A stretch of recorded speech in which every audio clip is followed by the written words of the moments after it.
Generally होता क्या है कि यार फोर्थ सेट वेन डायग्राम में स्टूडेंट्स को इश्यूज आते हैं कि यार वेरिएबल असाइन करना पड़ता है, हर बात पे वेरिएबल रखना पड़ता है उनको, तो कैसे बचा जाए। कई बारी हमारे पास इस तरह के क्वेश्चंस आते हैं कि यार वेरिएबल रखना मजबूरी पड़ जाता है, तो उन वेरिएबल्स को कैसे एलिमिनेट कर दें, कैसे बिना वेरिएबल लिए ही हम लोग क्वेश्चंस को सॉल्व कर लें। तो ये सारी चीज़ें जो है वो आज के इस सेशन में हम लोग डिस्कस करेंगे। बिफोर स्टार्टिंग फर्दर, अगर भैया अभी तक आपने चैनल को सब्सक्राइब नहीं किया है, बेल आइकन को प्रेस नहीं करा है, कर दो। कंटेंट अच्छा लग रहा हो तो लाइक तो यार जरूर कर दिया करो, क्या पैसा जाएगा, मेहनत लगाते हैं, अच्छा लग रहा है अगर तो जरूर एक लाइक दे दिया करो, फीडबैक का एक कमेंट शेयर कर दिया करो, हमारे लिए भी वो बहुत बड़ी मोटिवेशन होता है। स्टार्ट करते हैं। और ठीक है, तो स्टेटमेंट मैं आपको विजिबल करा दे रहा हूँ, रीड करना स्टार्ट करो, एक बार देखो क्या है गिवन, एक बार गो थ्रू करना जरूरी है, देन हम डिस्कशन जो है स्टार्ट करते हैं। So it was given to us that exactly 60% participated in a sport में, टोटल 60% का डाटा गिवन है। He says that each person who participated speaks at least one language, कम से कम एक लैंग्वेज होगा, that can be either English और French, दोनों भी हो सकते हैं, मे बी एक हो, दोनों भी हो सकते हैं और मे बी एक भी हो, ठीक है, दोनों में से कोई भी ना हो, that is not a possibility. Similarly, we talk about at least one sport among hockey and basketball, कम से कम एक होना चाहिए, मे बी दोनों हो जाए, but दोनों ही ना हो, that is not a possibility. ठीक है, then he also says that the following table provides the number of persons among the 60 for any combination of language that they speak and the sport that they play. I hope table आप देख पा रहे हो, एक बार देखो क्या कह रहा है टेबल। टेबल में कुछ कहानी देने के बाद में ही says that in the table above the value in the second column and second row, that is French का वो बात कर रहा है, 37 वैल्यू आपके पास अवेलेबल है। He says that फ्रेंच का जो वैल्यू है 37 वो फ्रेंच का वैल्यू है, उसने ये नहीं बोला कि भैया ओनली फ्रेंच का है। फ्रेंच मतलब फ्रेंच प्लस इंग्लिश हो सकता है, French plus basketball, French plus hockey, जो भी कॉम्बिनेशन पॉसिबल है सबको ऐड करके वैल्यू जो है that is equal 37। Similar thing goes for English and hockey and basketball. I hope आपको वेन के बेसिक्स पता है भैया, अगर पता है तो आई डोंट थिंक यहाँ तक आपको प्रॉब्लम होगा। जनरली होता क्या है, एग्जाम टेकर हमसे क्या करता है कि यार वो थ्योरी फॉर्मेट में ये डेटा प्रोवाइड कराता है कि यार इंग्लिश प्लस फ्रेंच वाले 10 हैं, वो बोलता है फ्रेंच वाले 37 हैं, बट यहाँ पे उसने टेबल बनाया, थोड़ा सा अलग कुछ करने का ट्राई कर रहा है, टेबल बना के दे रहा है वैल्यूज, ठीक है, कोई दिक्कत नहीं, आगे बढ़ते हैं। वैल्यूज आई होप टेबल का आप समझ चुके हो। एक चीज और मेरी रिक्वायरमेंट है आपसे कि यार आपको फोर्थ सेट वेन डायग्राम पता होगा क्या है क्या नहीं है। फोर्थ सेट वेन डायग्राम की अगर हम बात करते हैं, बना लें भैया फोर्थ सेट वेन डायग्राम, मेरा मार्कर कहाँ गया, यहाँ मिल गया भैया, ठीक है। फोर्थ सेट वेन डायग्राम की अगर मैं बात करता हूँ तो यार वो इस तरह का बनता है। आई होप आपको इसका बेसिक आइडिया होगा कि यार इस तरह का एक फोर्थ सेट वेन डायग्राम जो है वो दिखता है।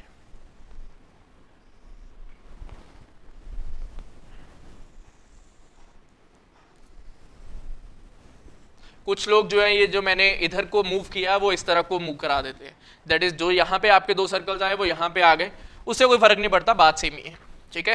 देन मेरे पास कुछ चीजें हैं that is equal to English, then है फ्रेंच, देन है हॉकी, देन है बास्केटबॉल, और इनके लिए कुछ वैल्यूज गिवन है। इंग्लिश के लिए कितना गिवन है, that is equal 33, next one is 37,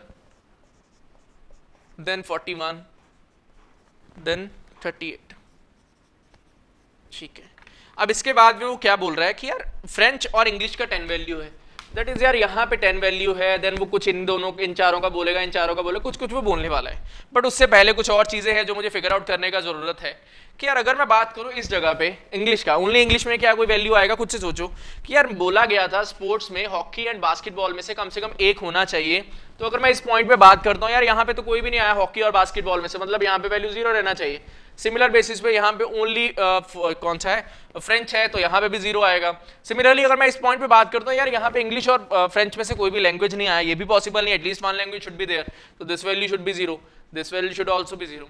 similar basis पे यार यहाँ पे और यहाँ की वैल्यू फाइंड आउट कर सकता हूँ कि यार इंग्लिश का और फ्रेंच का आपस में लेना देना है, बट हॉकी और बास्केटबॉल का इनके साथ कोई लेना देना नहीं है, मतलब यहाँ पे value should be equal to 0, यहाँ पे value should be equal to 0, ठीक है। और आगे मूव करते हैं। देन हमारे पास हमने बात करा यार यहाँ पे 1 2 3 इसका वैल्यू दिया गया है 10, that is French plus English that is equal to 10। एक चीज नॉर्मली जो स्टूडेंट के दिमाग में क्या आता है, यार ए रखो यहाँ पे, बी रखो यहाँ पे, सी रखो, अच्छा लगता है, A B C, A plus B plus C का वैल्यू हम लोग 10 लिख पाते हैं, हमें अच्छा लगता है देखने में, बट अगर मैं विजुअलाइज करूँ तो मुझे पता है इन तीनों का वैल्यू जो है 10 है। बट प्रॉब्लम क्या है यार, अगर मैं वेरिएबल नहीं रखता ना तो मुझे बाद में पता नहीं चलेगा कौन सा कितना वैल्यू है, किसका वैल्यू कितना है, मुझे पता नहीं चलेगा, तो मैं क्या करूँ, किस तरह से रिप्रेजेंटेशन करूँ। एक चीज ध्यान से सुन लो अभी से ही, शायद ही आप में से किसी के दिमाग में ये चीज आई हो, शायद मे भी किसी के दिमाग में आया हो, जिसके दिमाग में आया बहुत अच्छी बात है, बहुत अच्छा कर रहे हो प्रिपरेशन के साथ में, जिनके दिमाग में अभी तक ये पॉइंट आया नहीं था जो मैं अभी कराने वाला हूं, पहले नहीं करा होगा, मोस्ट चांसेस यही है आपने नहीं करा होगा पहले, तो ध्यान से समझना, सो दैट अब कभी दोबारा से अगर अप्लाई करना पड़े तो बहुत प्यार से अप्लाई कर दो, कुछ आपको दिक्कत ना आए, ठीक है। ध्यान से समझना, और अगर अच्छा लगे है ना, डाल दिया एक कंडीशन, अगर अच्छा लगे तो जरूर अपने फीडबैक्स देके जाना, ठीक है। हमने बात करा यार यहाँ पे 1 2 3 a plus B plus C 10 value है, बट ए बी सी लिखूंगा तो यहाँ पे भी डी ई एफ, कहीं पे जी एच आई, कुछ लिखना पड़ेगा। मैं क्या करता हूँ यहाँ पे एक इस तरह से बना लेता हूँ कि यार इन तीनों का जो वैल्यू है दैट इज इक्वल टू 10। कर सकते हैं, कोई बहुत बड़ी बात नहीं है, ऐसा किया जा सकता है, not a problem for me, कि यार इन तीनों का जो वैल्यू है दैट इज इक्वल टू 10 कर सकते हैं। आई होप आपको विजिबल है, बहुत ज्यादा छोटा नहीं लिख दिया मैंने 10, आई होप आपको विजिबल होगा, ठीक है। 10 लिख दिया मैंने। एबीसी वेरिएबल असाइन नहीं करे, उसका रीजन आपको थोड़ी देर बाद में समझ में आएगा। और आगे मूव करते हैं। देन वो कह रहा है hockey plus English is equal 25। Hockey यहाँ पे है, इंग्लिश यहाँ पे है। आई होप आपको वेन डायग्राम का बेसिक पता है, तो आप कॉमन पोर्शन फाइंड आउट कर सकते हो कि यार ये वाला जो कॉमन पोर्शन है वो उसकी बात कर रहा है। इंग्लिश भी हो और हॉकी भी हो, उनका वैल्यू हमें कितना करा रहा है, दैट इज इक्वल टू 25। ये वाला वैल्यू वो मुझे कितना कह रहा है, that this value is equal to 25। ये जो वैल्यू है वो 25 का प्रेजेंट करा दे रहा है, ठीक है, नॉट अ प्रॉब्लम, ठीक है, फाइन, कोई दिक्कत नहीं।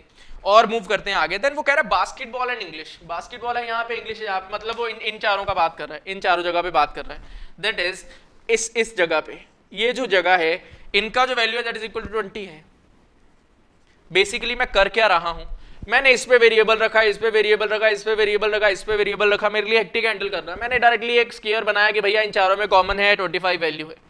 समझ पाओगे, प्रॉब्लम नहीं आएगा समझने में, समझ पाओगे कि यार इन चारों में जो चीजें हैं उनका वैल्यू 25 है, वो कुछ वैल्यूज आएंगी, समझ जाओगे कि यार 25 इनका सम बनना चाहिए।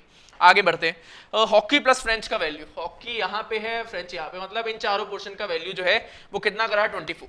मतलब ये जो वैल्यू है that is given us to be equal to 24, ठीक है। सिमिलर बेसिस पे basketball and French, that is basketball and French, that is this portion, इसका जो वैल्यू करा रहा है वो कितना करा रहा है, दैट इज इक्वल टू 25। कोई दिक्कत नहीं, बढ़िया चल रहा है यहां तक तो। और आगे मूव करते हैं। Basketball and French, basketball and French इनका वैल्यू कितना दे रहा है 19। तो यार बास्केटबॉल यहाँ पे है and basketball and hockey, sorry, basketball and hockey का जो वैल्यू है दैट इज इक्वल टू 19। मतलब यार ये पोर्शन की वो बात कर रहा है, ये पोर्शन की। विजुअलाइज कर पा रहे हो अपने दिमाग में कि यार एक ये पोर्शन, एक ये पोर्शन, एक ये पोर्शन, दैट इज इंग्लिश में ये वाला पोर्शन, इंग्लिश एंड फ्रेंच का ये वाला पोर्शन, फ्रेंच में ये वाला पोर्शन, इन तीनों का जो सम है that is equal to 19। I hope यहां तक अगर आपको समझ में आया है तो आगे की कहानी आपके लिए केक वॉक है। यहां तक जस्ट हमने एक बेसिक नोटेशन डाले कि यार यहाँ पे ये रहेगा प्रेजेंटेशन का व्यू, ठीक है। प्रेजेंटेशन की कहानी है कि यार आप कैसे प्रेजेंट कर रहे हो, ठीक। तो जो मुझे नोट डाउन करना था मैं नोट डाउन कर चुका हूँ। अब क्वेश्चन को रख देते हैं साइड पे। अब मेरी जो गेम है मेरे कंट्रोल में आने वाली है, ठीक है। हमने बोला यार यहाँ पे वैल्यू 19 है, खुद से सोचना ध्यान से, इस बीच की जो वैल्यू है वो 19 रहेगी। तो यार अगर ये वाली वैल्यू 19 है और ये वाली वैल्यू बीच की 10 है, ये वाला 10 है, खुद से सोचो कि यार ये वाला वैल्यू अगर 14 है, ये वाला वैल्यू 19 है, दैट इज 1 2 3, इसका 19 है, 1 2 3 4 5 6, इनका 41 है, ये 19 है, ये टोटल 41 है। तो कैन आई से दैट ये जो पोर्शन रहेगा, ये जो सारा पोर्शन है, इसका वैल्यू कितना होगा, कितना होगा जी बताना जरा खुद से। यहाँ पे यार 19 बन रहा है, यहाँ पे टोटल 41 बन रहा है, तो इन तीनों का कितना बनना चाहिए 19 plus 22 will be equal to 41। तो मतलब यहाँ पे वैल्यू जो है वो 22 का आना चाहिए। 1 पोर्शन 2 पोर्शन एंड 3 पोर्शन, इनका वैल्यू 22 आना चाहिए, ठीक है। सिमिलर बेसिस पे आई कैन से दैट यार इनका वैल्यू क्या आना चाहिए, इनका वैल्यू क्या आना चाहिए, टोटल वैल्यू 38, यहाँ पे बीच में आ गया 19, तो कैन आई से दैट यार इस पोर्शन का वैल्यू भी तो 19 ही होना चाहिए। 19 प्लस 19 38 बन जाएगा, ठीक है, नॉट अ प्रॉब्लम। और आगे मूव करते हैं यार 1 2 3, दैट इज 1 2 एंड 3। ये जो सबसे पहले a plus B plus C, I hope दिमाग में होगा, a plus B plus C will be equal to 10। तो यहाँ पे 1 2 3 ये 10 है, तो क्या मैं इस पोर्शन का वैल्यू फाइंड आउट कर सकता हूँ, फटाफट से बताओ। यार टोटल वैल्यू 33 का, 33 में से 1 2 3 हट चुका है 10, तो value will be equal to this value will be equal to 23 के इक्वल होगा ना। 23 के टोटल का वैल्यू 33 है, ये वाला वैल्यू 10 का है, तो ये 23 का ही होगा। सिमिलर बेसिस पे यार ये वाला वैल्यू टोटल 37 का है, ये वाला वैल्यू, ये 6 की 6 वैल्यू 37 है, ये वाला वैल्यू 10 है, तो I can say that this portion will be equal to किसके इक्वल आएगा, दैट विल बी इक्वल 27 के इक्वल। टोटल 37 है, 10 निकल गया, कितना बच गया 27 बच गया। यहां तक तो क्लियर है। अब इसके बाद मैजिक देखने को रेडी हो जाओ भैया, जादू चलने वाला है। हमने क्या बोला यार, ये 22 है, ये 23 है, ये 19 है, ये 27 है, बीच का 19 है, ये 25 है, ये 24 है, 20 है, 25 है। कोई भी दो इक्वेशन पकड़ लो, मान लो 22 प्लस 19 पकड़ लेते, 22 प्लस 19 इज बेसिकली 41। 41 के इक्वल है यार, कोई बड़ी बात नहीं है, 41 है, ठीक है जी। आपने 41 को दो पार्ट्स में ब्रेक कर दिया, 19 प्लस 20 था ये, ठीक है, अच्छी बात है। हमने बोला यार ये 41 है, मान लो मैं कहता हूँ 41 में से आप 1 2 3 4 ये पोर्शन हटा दो, इसका वैल्यू कितना है 24 का। आई होप ये रिलेट कर पा रहे हो कि यार ये जो मिडल का वैल्यू है, this value is equal to 24, total value 41 का। तो क्या मैं इन दोनों पोर्शन का वैल्यू निकाल सकता हूँ? 41 में से अगर 24 चला गया, कितना वैल्यू बचा? 17 का, मतलब इन दोनों का वैल्यू 17 है। तो भाई अगर इन तीनों का वैल्यू 23 है, यहाँ पे दोनों का वैल्यू 17 है, ये वाला वैल्यू निकाल लोगे बड़ा प्यार से, बड़े प्यार से, that this value will come out to be equal to किसके इक्वल आ जाएगा? 6 के equal, that is 117 plus 6 will be equal to 23। समझ में आता, कोई दिक्कत नहीं। सिमिलर बेसिस पे 41 आपके पास टोटल था, अब 41 में से 25 निकाल दो, मतलब 1 2 3 4 ये पोर्शन निकाल दो, मतलब आप इन दोनों की वैल्यू निकालो। 41 minus 25 that will be equal 16, मतलब इन दोनों का वैल्यू 16 के इक्वल है। तो भाई अगर इन दोनों का वैल्यू 16 के इक्वल है, टोटल इनका 1 2 3 का 27 के इक्वल है, तो कैन आई से दैट यहाँ पे वैल्यू जो होगा वो 11 के इक्वल हो जाएगा, ठीक है। Now 6 plus 11 will be equal to 17। भैया टोटल मुझे 19 बनाना है तीनों को मिलके, तो कैन आई से दैट यार यहाँ पे तो 2 वैल्यू ही आएगा। बड़े प्यार से चल रहा है यार, ये तो मजा आ गया।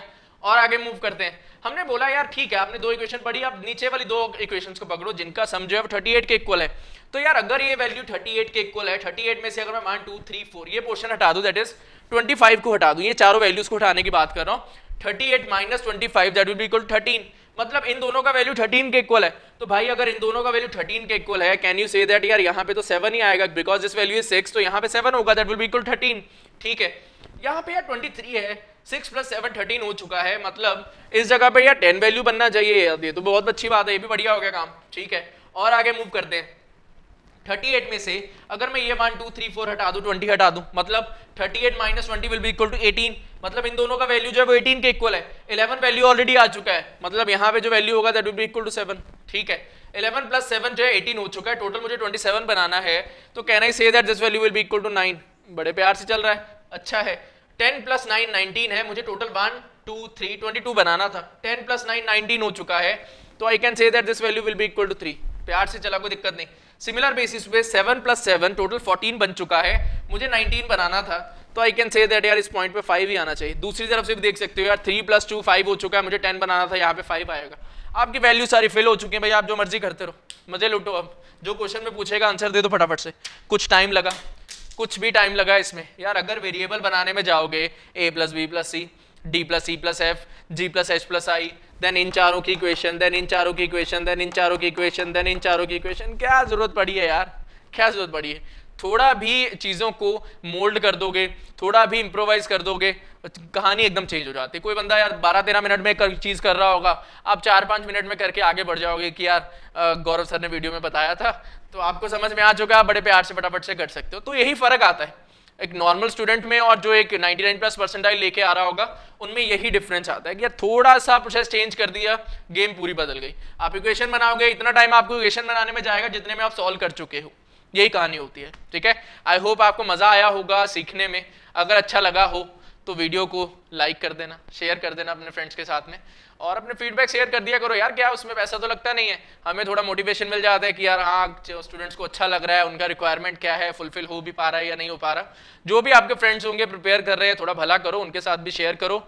आज के लिए इतना ही रखते हैं। यूट्यूब लाइव सेशन का एक बार टाइम बता देना, मजा आएगा, वहाँ पे भी बातें करेंगे साथ साथ में और डिस्कशन भी होगा, और आप अपने क्वेरीज भी पूछ पाओगे, तो आपको भी मजा आने वाला है। तो मेक श्योर अपना टाइम जो सुटेबल रहेगा आपके लिए वो मेंशन कर दो। जो भी मेजॉरिटी ऑफ द स्टूडेंट जिस टाइम पे अवेलेबल रहेंगे वही टाइम जो डिसाइड कर लेंगे। 8 से 10 का स्लॉट मुझे लगता है कि बेटर रहेगा, उसमें भी 9 to 10 रखें या 8 to 9 रखें या 8:30 to 9:30 रखें, जो भी स्लॉट आपको लगे सही रहेगा, एक बार जरूर बताना। और मिलते हैं फिर किसी नेक्स्ट सेशन में। आज के लिए इतना ही, bye bye, all the best, preparation करते रहो और आगे बढ़ते रहो।